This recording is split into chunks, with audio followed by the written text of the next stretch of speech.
In the world of design, geometry certainly matters because this is one area that has strong impact in understanding what are shapes, what they do for us, and how we can minimize the cost and the waste of materials, right? And that is precisely the purpose of this tutorial, that how do you use geometry fundamentals for the optimization of materials, okay? So we are going to learn that with the help of two examples. Let's take a look at our first one. So in this scenario, we have been provided with 36 meters of fencing to work with to enclose our garden, but we want to maximize the garden area that can be enclosed by this, okay?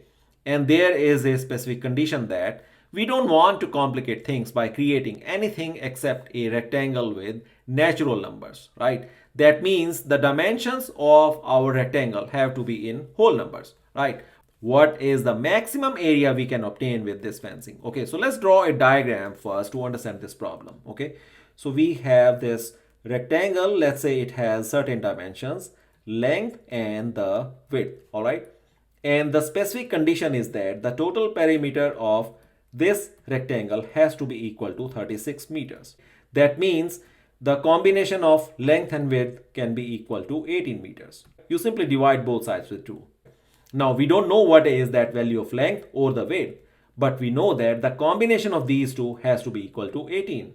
And the condition that this area that is enclosed by this one rectangle has to be the maximum area we can obtain.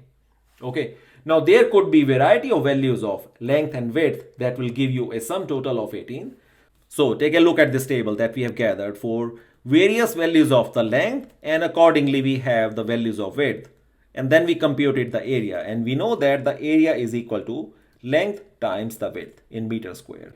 Now we know that we can pick only the whole number values of length. So when I picked the value of length equal to 1, so we know that width will be 17 because length plus width is 18 and this is 17 meters square in area. And likewise, when you pick length is equal to 2, you will say that the width is 16 and this will give you a area of 32 meters square.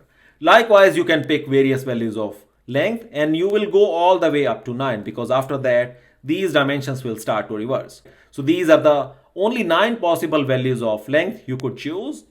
So you see that for all these values of length plus width, you will obtain a sum total of 18. I'm just picking few values. And this will give you your specific perimeter of 36 meters.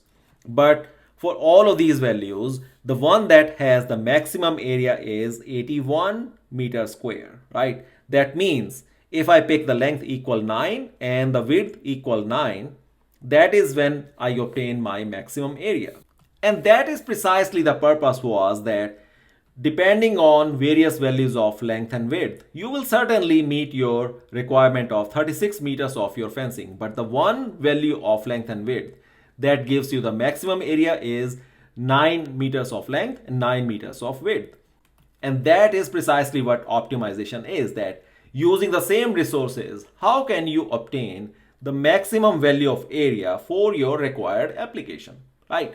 So this is where geometry helps us. Now let's take a look at another example in which we are going to discuss the volume concept. So take a look at this scenario that we have 384 centimeters square of a material that is perfectly foldable and moldable into any shape. We want to create an object that holds the largest volume possible, all right? So with this requirement, what would be the better use of material? Creating a cube or a sphere? Okay, so this is the decision we have to make, that how do you maximize your volume given a fixed specific area, the surface area that we have been provided with, okay? So in this case, we can make two objects out of this material. We can make either a cube or we can make a sphere, right? At this moment, we don't know the dimension of either the cube or the sphere, and that's what we are going to calculate. So let's say my cube has a dimension of L units, right? And a sphere is a sphere with the radius r, okay? In both cases, we are saying that we can construct these shapes as long as the total surface area doesn't exceed 384 centimeters square, right? In that case, what will be the surface area of the cube? That will be 6 times L square, right? Because L is the dimension of each face, so the total surface area is going to be 6L square, and that is precisely my area. And likewise for a sphere, it will be 4 pi r square is going to be equal to 384, and this is both in centimeter square. So let's write it down here. Now using these equations, we can easily calculate the value of the unknown dimension here. So in this case, I will say that the value of length, which is the dimension of this cube, is going to be 384 divided by 6. And when you solve this mathematics and you put that under square root, of course, right, you will find that this value of length is equal to 8 centimeter, right?